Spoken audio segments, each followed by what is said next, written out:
అందరికీ నమస్కారం. గత కొద్ది రోజులుగా వైసీపీ కార్యకర్తల మీద అక్రమంగా కేసులు పెట్టి జైల్లో వేస్తున్నారు అనేసి వైఎస్ జగన్మోహన్ రెడ్డి గారు నిన్న ఏదైతే ఉందో నిన్న ప్రెస్ మీట్ పెట్టి మరీ చెప్పాడు. మీరు అరెస్ట్ చేయాలనుకుంటే దమ్ముంటే నన్ను అరెస్ట్ చేయండి. అంతేగాని నా కార్యకర్తలను ఎందుకు అరెస్ట్ చేస్తున్నారు? అరెస్ట్ చేయటం మొదలు పెడితే నా నుంచే మొదలవ్వాలి అనేసి కూడా ఆయన చెప్పడం జరిగింది. అంటే జగన్ గారు చేసిన వ్యాఖ్యల గురించి ప్రస్తుతం మనతో మాట్లాడడానికి అజ్మత్ బాబు గారు ఉన్నారు. సార్ ద్వారా తెలుసుకుందాం. సార్ నమస్తే సార్. నమస్తే. సార్ చెప్పండి సార్, ఏంటి అంటే జగన్మోహన్ రెడ్డి గారు ఏమంటున్నారు అంటే ఓవరాల్గా చూసుకున్నట్లయితే కార్యకర్తల్ని అరెస్ట్ చేయాలి అంటే ముందుగా నన్నే అరెస్ట్ చేయాలి మీరు అనేలా కూడా ఆయన వ్యాఖ్యానించారు. దాని గురించి మీరేమంటారు? ఇతను యొక్క స్వాతంత్ర సమరయోధుడే అండి. ఇతను అరెస్ట్ చేయండి అని చెప్పేసి గుండెలు చీల్చుకుని నిలబడతాకి ఒక అవినీతిపరుడు, అక్రమ పరిపాలన చేసిన వాడు, ఒక దుర్మార్గుడు. అరెస్టు ఉంటుంది. కానీ అతని యొక్క స్థాపించిన యొక్క విష సంస్కృతిని, విష వలయాన్ని ఛేదించి అతను అరెస్ట్ చేయడం కూడా జరుగుతుంది. ఇతను సోషల్ మీడియా ద్వారా వీళ్ళ కార్యకర్తలు కాదండి వీళ్ళు. ఇతను రూ. 5 ఇచ్చి వాళ్ళ ద్వారా ఈ యొక్క విష సంస్కృతిని, విష ఈ ప్రచారాన్ని వీళ్ళ ద్వారా పంపించి బలవంతాన బెదిరించి భయపెట్టి ఈ యొక్క సామాన్యుల చేత ఈ పోస్టులు పెట్టించడం జరిగింది. ఏమైనా కానీ ప్రభుత్వం కానీ పోలీసులు కానీ చట్టపరంగానే విచారించి అన్ని ఆధారాలు సేకరించి అరెస్ట్ చేస్తున్నారు కానీ అక్రమ అరెస్టులు కాదు. అక్రమ అరెస్టులు అంటే జగన్మోహన్ రెడ్డిని ప్రశ్నించిన గతంలో జగన్మోహన్ రెడ్డి ప్రభుత్వ విధానాలు ప్రశ్నించింది. జగన్మోహన్ రెడ్డి కూడా తిట్టలేదు. 65 ఏళ్ల రంగనాయకమ్మ గారిని అరెస్ట్ చేశారు చూడండి, దాన్ని అక్రమ అరెస్ట్ అంటారు. అదే విధంగా ఎటువంటి సాక్ష్యాలు లేకుండా నారా చంద్రబాబు నాయుడు గారిని కానివ్వండి, మన అచ్చెన్నాయుడు గారిని కానివ్వండి, కొల్లు రవీంద్ర గారిని కానివ్వండి అరెస్టు చేసి జైలు పెట్టడాన్ని అక్రమ అరెస్టులు అంటారు. కానీ ఈ యొక్క తప్పు చేసిన వాళ్ళ యొక్క సాక్ష్యాధారాలతో సహా బయటికి తీసుకొచ్చి దీని వెనక ఎవరున్నారు అంటే జగన్మోహన్ రెడ్డికి ముందే అర్థమైపోయింది. వీళ్ళు ఎట్లాగో దీని వెనకాల తన పాత్ర, తన భార్య పాత్ర ఉందని చెప్పేసి రుజువు అవుతుంది. ఎట్లాగో నన్ను అరెస్ట్ చేస్తారు, అదేదో ముందే చేసుకుంటే ఒక టెన్షన్ పోతుందన్న ఆలోచనతో అతను మాట్లాడాడు.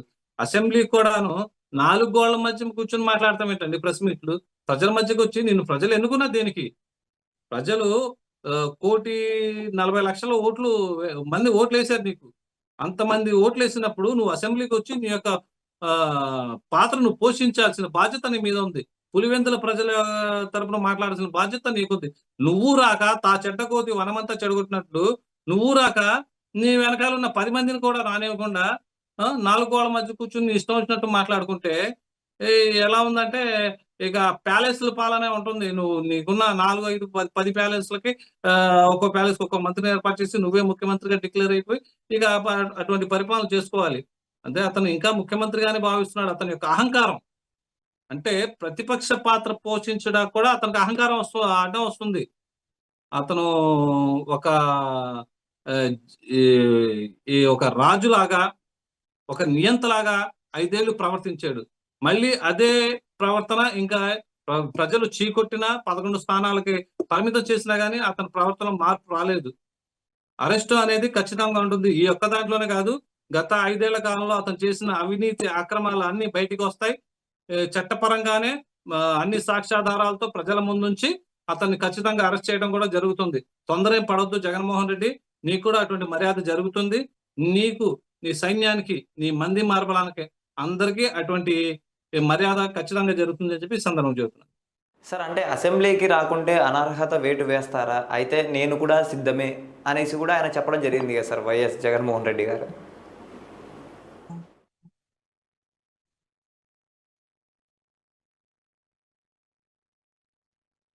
జగన్మోహన్ రెడ్డి ఎప్పుడు ఎదురుపడి చర్చల్లో గాని దీంట్లో గాని మాట్లాడండి. పోయినసారి 2014, 19 కూడా అసెంబ్లీ నుంచి పారిపోయాడు అతను. 19, 24 అధికారం ఉంది కాబట్టి అసెంబ్లీలో 1 గంట కూర్చుని వెళ్ళిపోయేవాడు. అతన్ని ఫేస్ టు ఫేస్ ఎదుర్కోవడం చేత కాదు. ఏదో ఒక వంక పెట్టి తప్పించుకోవడం జరుగుతుంది. అతన్ని అసెంబ్లీకి రానప్పుడు స్పీకర్కి కొన్ని అధికారాలు ఉంటాయి. అధికారాల ద్వారా అతన్ని అనర్హుని చేస్తారు. ఇట్లాంటి ప్రేలాపాలకు వెళ్తా ఉంటే నీకు అదే గతి పడుతుంది. కనీసం పులివెందుల ఎమ్మెల్సీ పదవి కూడా ఉండదు. వెళ్ళి ఏదో ఒక బెంగళూరు ప్యాలెస్ లోనో ఇంకో ప్యాలెస్ లోనో నువ్వు పబ్జి ఆడుకుంటా కూర్చోవచ్చు. అంటే ఇక్కడ ఏంటంటే సార్, హామీలపై ప్రశ్నిస్తే కూడా కేసులు పెడతారా అనేలో కూడా జగన్మోహన్ రెడ్డి గారి వ్యాఖ్యలు అయితే మనకు వినిపిస్తూనే ఉన్నాయి. దాని గురించి మళ్ళీ మీరేమంటారు సార్? హామీల మీద ప్రశ్నించినప్పుడు అరెస్ట్ చేశారన్నది ఒక్కటి చూపిమనండి. హామీల మీద ప్రశ్నించిన వ్యక్తిని అరెస్ట్ చేశారన్నది జగన్మోహన్ రెడ్డి స్టిల్ ఒకటి చూపించగలడా? హామీలను నువ్వు అసెంబ్లీకే రాకుండా నేను ప్రశ్నిస్తాను, మా వాళ్ళు ప్రశ్నించారు, అరెస్ట్ చేశారంటే నువ్వు అసెంబ్లీ దొంగవి, ప్రజల్ని మోసం చేసిన మోసగాడివి, అంతకంటే పులివెందుల ప్రజల్ని కూడా మోసం చేసిన దుర్మార్గుడివి. ఇక్కడ హామీలు అంటారా? కూటమి ప్రభుత్వం ఇప్పటికీ సూపర్ 6 లో భాగంగా 3 హామీలు అమలు చేసింది. స్టెప్ బై స్టెప్ అమలు చేసుకుంటా వస్తుంది. లోటు బడ్జెట్ ఉన్నా గానీ రాష్ట్రంలో అన్ని రంగాల వాళ్ళకి నిధులు కేటాయిస్తూ సంక్షేమం, అభివృద్ధి వైపు పయనింపజేస్తుంది. గతంలో ఎన్నికల్లో ఇచ్చిన హామీలో భాగంగా ఉచిత ఇసుక గతంలో జగన్మోహన్ రెడ్డి హయాంలో ఇసుక దోపిడీ జరిగిందండి. 52 రకాల నిర్మాణ రంగంలో ఉన్న 52 రకాల వృత్తుల వాళ్ళు ఎంత ఇబ్బంది పడ్డారో మనం చూసాం. ఇప్పుడు ఉచిత ఇసుక వల్ల చాలా మంది చాలా సంతోషంగా ఉన్నారు. అన్ని రంగాల వాళ్ళకి పనులు దొరుకుతున్నాయి. ఎవరు ఖాళీగా లేరు. గతంలో అప్పులు చేసి కట్టలేక ఆత్మహత్యలు చేసుకుని చాలా జరిగినాయి. అటువంటి అమలు చేశారు. అదేవిధంగా మద్యం విషయంలో తన సొంత కంపెనీల్లో దొంగ బ్రాండులు తీసుకొచ్చేసి పేర్లు పెట్టి నకిలీ మద్యాన్ని అమ్ముతూ ప్రజల యొక్క ఆరోగ్యం క్షీణించిపోయే విధంగా చేసి ఆ బ్రాండ్లు కూడా ఎక్కువ రేటుకి అమ్ముకుని దాంట్లో కూడా జగన్మోహన్ రెడ్డి దోచుకున్నాడు. ఇప్పుడు నారా చంద్రబాబు నాయుడు గారు, పవన్ కళ్యాణ్ గారు ఈ మద్యం విషయంలో మంచి పాలసీ తీసుకొచ్చి ప్రజలకి అది తాగడం తప్పైనా కానీ ప్రజలకి నాణ్యమైన మద్యాన్ని అందిస్తూ తక్కువ ధరగా అందిస్తున్న ప్రభుత్వం తెలుగుదేశం ప్రభుత్వం.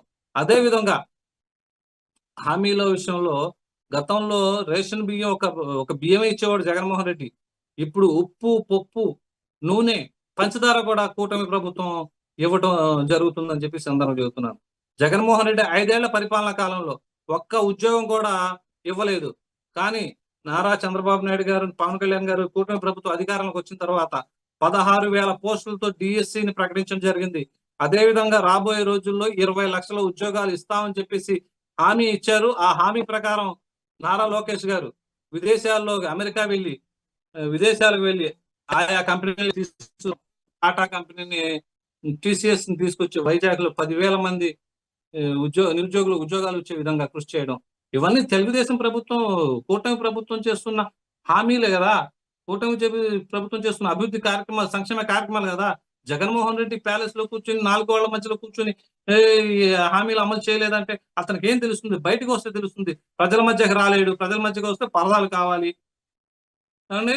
అసెంబ్లీకి రావాలంటే అతనికి హోదా కావాలంట. లేనివి రానివి గొంతమ కోరికలు కోరుకుంటే ఇది ప్రజాస్వామ్యం. ప్రజలు చూస్తున్నారు. ఇంకా బుద్ధి జ్ఞానం అతనికి జగన్మోహన్ రెడ్డికి రాలేదు. ఆ బుద్ధి జ్ఞానం ప్రజలే ప్రసాదిస్తారు ఇంకోసారి ఇట్లాంటి పిచ్చి పిచ్చి చేష్టలు చేస్తే మాత్రం. ఇక్కడ ఇంకొకటి అబ్జర్వ్ చేయొచ్చు సార్, అంటే సూపర్ 6 పథకాల మీద కేంద్రం అంటే కేటాయించిన బడ్జెట్ వచ్చేసి మొత్తం, అంటే కావాల్సిన సూపర్ 6 పథకాలకు కావాల్సిన బడ్జెట్ వచ్చేసి మొత్తం 74,000 కోట్లని. కానీ వారు బడ్జెట్లో కేటాయించింది ఎంత అని నిలదీశారు. అబద్ధాలు చెప్తున్నారు. అలాంటి వారి మీద 420 కేసు ఎందుకు పెట్టకూడదు అని ప్రశ్నించారు సార్ వైఎస్ జగన్మోహన్ రెడ్డి గారు. మళ్ళీ దాని గురించి మీరేమంటారు? జగన్మోహన్ రెడ్డి 2019 ఎన్నికల ప్రచారంలో సంపూర్ణ మద్య నిషేధం అన్నాడు. దీని మీద ఎటువంటి యాక్షన్ తీసుకోమంటాడు? దమ్ముందా? చెప్పగలడా? సూపర్ 6 పథకాలు అమలు చేస్తున్నాము, చేయబోతున్నాము. ఇది తెలుగుదేశం పార్టీ యొక్క, కూటమి ప్రభుత్వం యొక్క విధానం. జగన్మోహన్ రెడ్డి ఎన్నో హామీలు ఇచ్చాడు. ప్రతి సంవత్సరం జాబ్ క్యాలెండర్ ప్రకటిస్తా అన్నాడు. అతను ప్రకటించలేదు. మరి దీని మీద కూడా 420 కేసు పెట్టాలి కదా. మద్య నిషేధం అన్నాడు, దాని మీద 420 కేసు పెట్టాలి కదా. పోలవరం పూర్తి చేస్తా అన్నాడు, అది పూర్తి చేయకుండా ఉన్నదాన్ని నాశనం చేశాడు, దాని మీద 420 కేసు పెట్టాలి కదా. ఇన్ని తప్పులు ఉంచుకొని అమరావతిలో ఇల్లు కట్టుకున్నాను, అమరావతి రాజధాని అని చెప్పేసి ఎన్నికల ముందు అన్న తర్వాత 3 రాజధానులు అని చెప్పేసి అమరావతిని నాశనం చేశావు. ఈ విషయంలో ఏ కేసు పెట్టాలి నీ మీద జగన్మోహన్ రెడ్డి అని చెప్పేసి ఈ సందర్భంగా అడుగుతున్నాను. ఇలాంటి తప్పులన్నీ పరిపాలనలో అస్తవ్యస్త విధానాలు అవలంబించి అన్ని వ్యవస్థలను నాశనం చేసి ఇవాళ కలిబుల్లి కబుర్లు చెబితే ప్రజలు చూస్తూ ఊరుకోరని చెప్పి సందర్భంగా తెలియజేస్తుంది. Thank you.